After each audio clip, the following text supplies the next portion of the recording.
ಅಶ್ವಿನಿ ಅವರು ನಿನ್ನೆ ಒಂದು ಕೊಟ್ಟಂತ ಹೇಳಿಕೆ, ರಾಶಿಕಾ ಅವರು ರಘು ಅವ್ರ ತೊಡೆ ಮೇಲೆ ಮಲ್ಕೊಂಡು ಕಾಲ ಕಳೀತಾರೆ, ಇದೆಲ್ಲೋ ಒಂದು ಕಡೆ ಇವತ್ತು ದೊಡ್ಡ ಮಟ್ಟದಲ್ಲಿ ಸೌಂಡ್ ಆಗ್ತಾ ಇದೆ. ನಿಮಗೆ ಅದು ಯಾವ ಥರ ಫೀಲ್ ಕೊಡ್ತಾ ಅವರ ಆ ಮಾತು ಅಂತ ಹೇಳಿ, ಆ್ಯಂಡ್ ಅಶ್ವಿನಿ ಅವ್ರ ಬಗ್ಗೆ ಹೇಳೋದಾದ್ರೆ? ಅಂದರೆ ಅಶ್ವಿನಿ ಮ್ಯಾಮ್ ನಾನು ಅಬ್ಸರ್ವ್ ಮಾಡಿರೋದೇನೆಂದರೆ, ಅವ್ರ ಫೋಟೋ ಸ್ಪೆಷಲಿ ವೀಕೆಂಡ್ಸಲ್ಲಿ ಅವ್ರ ಫೋಟೋ ಯಾರು ಹಾಕ್ತಾರೆ ನೆಕ್ಸ್ಟ್ ಹೋಗ್ಬಿಟ್ಟು ಅವ್ರ ಫೋಟೋನೇ ಹಾಕೋದವರು. ಅದನ್ನು ನಾನು ಪ್ಯಾಟರ್ನ್ ಅಬ್ಸರ್ವ್ ಮಾಡಿದ್ದೀನಿ ಸುಮಾರು ವೀಕೆಂಡ್ಸಲ್ಲಿ. ರಾಶಿಕಾ ಹೋಗ್ಬಿಟ್ಟು ಅವ್ರ ಫೋಟೋ ಪಂಚ್ ಮಾಡ್ತಾಳೆ, ಇಮಿಡಿಯೇಟ್ ರಿಯಾಕ್ಷನ್ ಕೊಟ್ಬಿಡ್ತಾರೆ. ಬಟ್ ಆ ಇಮಿಡಿಯೇಟ್ ರಿಯಾಕ್ಷನ್ ಕೊಡುವಾಗ ಅವರು ಎಷ್ಟೊಂದು ಸಲ ಗಿಲ್ಲಿಗೆ ಹೇಳಿರ್ತಾರೆ, ನೀನು ಬೇರೆಯವ್ರನ್ನ ಕೆಳಗಿಟ್ಟು ಮಾತಾಡ್ತಿದ್ಯಾ, ಹಂಗೆ ಮಾತಾಡಬೇಡ, ಆ ಥರದ್ದೆಲ್ಲ ಹೇಳಿ ಅವರೇ ಯಾಕೆ ಅದನ್ನು ಹಂಗೆ ಕೆಳಗಿಟ್ಟು ಮಾತಾಡಿದ್ರು.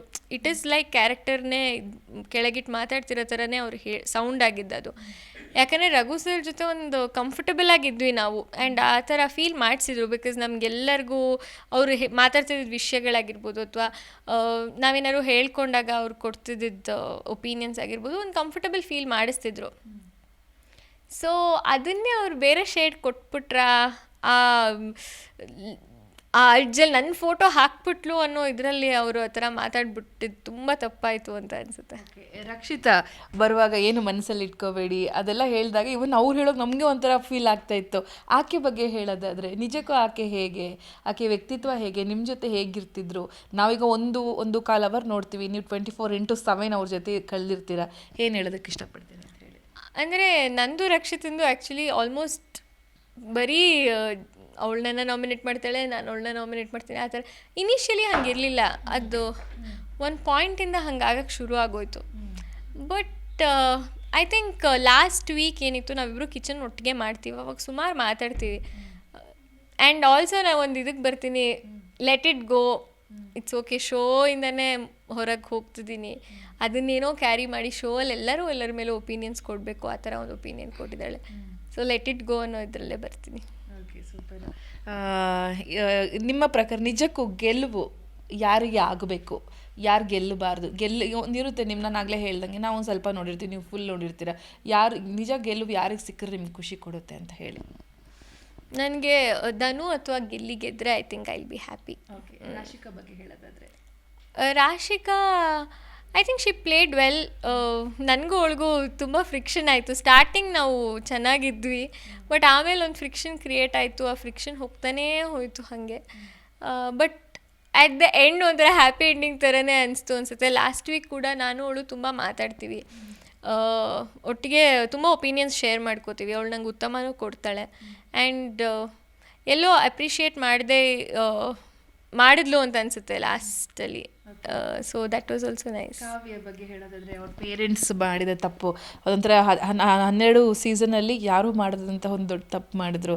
ಅದು ಆಕೆಗೆ ನಿಜಕ್ಕೂ ಒಂಥರ ಸ್ವಲ್ಪ ಮೈನಸ್ ಆಗಿದೆ ಅಂತಲೂ ಅನಿಸುತ್ತೆ. ಹೊರಭಾಗದಲ್ಲಿ ಎಲ್ಲರೂ ಕೂಡ ಆಕೆ ಬಗ್ಗೆ ಮಾತಾಡ್ಕೊಳ್ಳೋದು ನೋಡ್ತಿದ್ರೆ, ಫ್ಯಾಮಿಲಿ ಬಗ್ಗೆ ಮಾತಾಡ್ಕೊಳ್ತಿರೋದು. ನಿಮಗೆ ನಿಮ್ಮ ಫ್ರೆಂಡ್ ಅವರು ಒಂಥರ ಕುಚಿಕು ಗೆಳತಿಯರು, ಆ ಇನ್ಸಿಡೆಂಟ್, ಆ ವಿಡಿಯೋ ಎಲ್ಲ ನೋಡಿದ ಮೇಲೆ ಏನನ್ನಿಸ್ತು? ಆ್ಯಂಡ್ ಕಾವ್ಯ ಬಗ್ಗೆ ಹೇಳೋದಾದರೆ? ಕಾವ್ಯ ಆ್ಯಕ್ಚುಲಿ ನಾನು ಇದನ್ನು ಒಳಗಡೆನೂ ಹೇಳಿದ್ದೀನಿ. ಅಂದರೆ ಬೇರೆ ಯಾರಿಗಾರು ಇವರಿಂದ ನಿಮ್ಮ ಕಂಟೆಂಟ್ ಸಿಗ್ತಿದೆ ಅಂತ ಹೇಳಿದರೆ ಓಕೆ, ಅದನ್ನೇ ಕಂಟಿನ್ಯೂ ಮಾಡ್ಕೊಂಡು ಹೋಗೋಣ, ಅದರಿಂದ ನಾವು ಹೋಗ್ಬೋದು ಅನ್ನೋ ಇದರಲ್ಲಿ ಇರ್ತಾರೆ. ಬಟ್ ಅವಳು ಯಾವಾಗಲೂ ಯೋಚನೆ ಮಾಡಿದ ಪ್ಯಾಟರ್ನ್ ಬ್ರೇಕ್ ಮಾಡಬೇಕು, ನನ್ನ ಪರ್ಸ್ನಾಲಿಟಿ ಗೊತ್ತಾಗಬೇಕು, ಅದಕ್ಕೆ ತುಂಬ ಎಫರ್ಟ್ಸ್ ಹಾಕಿದ್ದಾಳೆ ಅವಳು ಕೂಡ. ಲೈಕ್ ಫಸ್ಟ್ ಡೇಯಿಂದ ನಾನು ಅವಳ ಜೊತೆನೇ ಇರೋದ್ರಿಂದ ಕಾನ್ಸ್ಟೆಂಟಾಗಿ ಅದನ್ನು ನೋಡಿದ್ದೀನಿ ನಾನು. ಬಿಕಾಸ್ ಜಂಟಿಯಾಗಿ ಬಂದಾಗ ಅವನು ಗಿಲ್ಲಿ ಹೈಪರ್ ಇರೋದ್ರಿಂದ ಇವಳು ಏನೇ ಮಾಡಿದ್ರು ಅದು ಅಷ್ಟು ಗೊತ್ತಾಗ್ತಿರ್ಲಿಲ್ಲ ಪಾಪ. ಆ ಪ್ಯಾಟರ್ನ್ ಹೋಗ್ತಾನೆ ಹೋಯ್ತು ಅಂತ ಅದಕ್ಕೆ ಸಿಕ್ಕಾಪಟ್ಟೆ ಎಫರ್ಟ್ಸ್ ಹಾಕಿದ್ದಾಳೆ. ಬಟ್ ಅವ್ರ ಫ್ಯಾಮ್ಲಿ ಅದೊಂದು ತಪ್ಪಾಯಿತು ಅನ್ನೋದು ನಮ್ಗೆ ಗೊತ್ತಿರಲಿಲ್ಲ. ವೀಕೆಂಡಲ್ಲಿ ವಿಡಿಯೋ ಪ್ಲೇ ಆದಮೇಲೆ ಗೊತ್ತಾಗುತ್ತೆ. But I think if not for that she's played Har game very well. ಇಲ್ಲ ನನ್ನ ನಿಮಗೆ ನಿಜಕ್ಕೂ ಹೇಗೆ? ಅಯ್ಯೋ, ಯಾಕೆ ಅವ್ರು ಅಷ್ಟೊಂದು ಕ್ವೆಶ್ಚನ್ಸ್ ಕೇಳಿಬಿಟ್ರು ಅಂತ ಅನಿಸ್ಬಿಡ್ತು. ರಘು ಅವ್ರ ಬಗ್ಗೆ ಹೇಳೋದಾದರೆ? ರಘು ಸರ್ ಕೂಡ ತುಂಬ ನಾಲೆಜ್ ಇದೆ ಅವ್ರಿಗೆ, ಎಷ್ಟೊಂದು ಏರಿಯಾಸಲ್ಲಿ ಎಕ್ಸ್ಪೀರಿಯನ್ಸ್ ಇದೆ. So he's a very knowledgeable person. Dhruvanth secret ರೂಮ್ಗೆ ಹೋಗಿ ಬಂದಮೇಲೆ ಅವ್ರ ಕಾನ್ಫಿಡೆನ್ಸ್ ತುಂಬ ಚೇಂಜ್ ಆಯಿತು. ಬಟ್ ಧ್ರುವಂತ್ ಹೆಂಗೆ ಅಂದರೆ ರಿಯಾಕ್ಟ್ ಮಾಡಿಬಿಡೋದು, ಅಥವಾ ಆ ರಿಯಾಕ್ಟ್ ಮಾಡೋ ಟೈಮಲ್ಲಿ ಏನೋ ಹೇಳಿಬಿಡ್ತಾರೆ.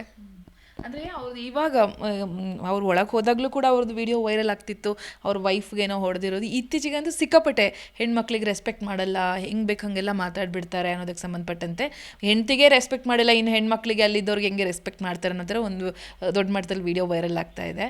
ಅದ್ರ ಬಗ್ಗೆ ಹೇಳೋದಾದ್ರೆ ನಿಜಕ್ಕೂ ನಿಮಗೆಲ್ಲ ರೆಸ್ಪೆಕ್ಟ್ ಮಾಡ್ತಾ ಇದ್ರಾ ಅಥವಾ ಹೆಂಗೆಂಗೋ ಹರ್ಟ್ ಮಾಡೋ ಥರ ಮಾತಾಡ್ತಾ ಇದ್ರಾ ಅಂತ ಹೇಳಿ? ಹಾಗೆ ಅವ್ರು ಮಾತಾಡುವಾಗ ರೆಸ್ಪೆಕ್ಟ್ಫುಲ್ಲಾಗಿ ಮಾತಾಡ್ತಿದ್ರು. ಅಡ್ರೆಸ್ ಮಾಡುವಾಗ ಸ್ಪೆಷಲಿ ಮೇಡಮ್ ಇದಿಲ್ಲಿಡ್ಲ ಈ ಥರ ರೆಸ್ಪೆಕ್ಟ್ಫುಲ್ಲಾಗೆ ಅಡ್ರೆಸ್ ಮಾಡ್ತಿದ್ರು. ಬಟ್ ಆ ಕೋಪದ ಇದಕ್ಕೆ ಹೋದಾಗ ಈಗ ಫಾರ್ ಎಕ್ಸಾಂಪಲ್ ಮೊನ್ನೆ ಕಳಪೆ ಕೊಡುವಾಗಲೂ ಏನೋ ಹೇಳ್ಬಿಡ್ತಿದ್ರು, ಅದೊಂದು ಮಾಡ್ತಿದ್ರು.